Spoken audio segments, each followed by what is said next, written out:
লুচি দিয়ে কাবলি ছোলার স্বাদ অপূর্ব লাগে। তো আজকে দেখে নাও এই রেসিপিটা তোমরা।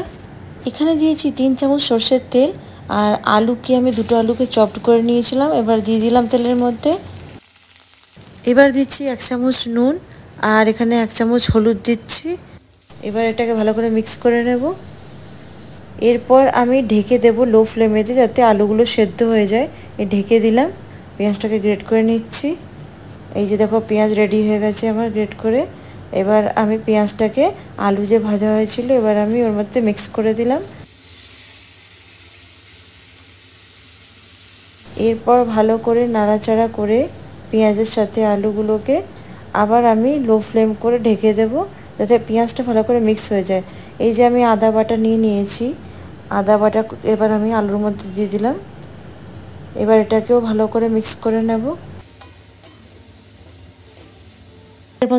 এর মধ্যে আমি দিচ্ছি 1 চামচ জিরে গুঁড়ো, 1 চামচ লঙ্কার গুঁড়ো, আর এরপর আমি দেবো এখানে 1 চামচ হলুদ গুঁড়ো। তো এইগুলো 3টে ভালো করে মিক্স করে নেব আলু আর পেঁয়াজের সাথে।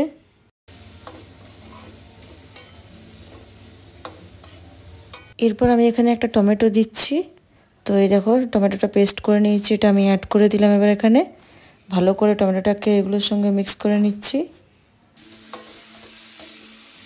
এই দেখো মশলাগুলোকে ঠিক এইভাবেই কষিয়ে একটু কালারটা চেঞ্জ আনতে হবে। তারপর এর মধ্যে জল অ্যাড করে দিচ্ছি।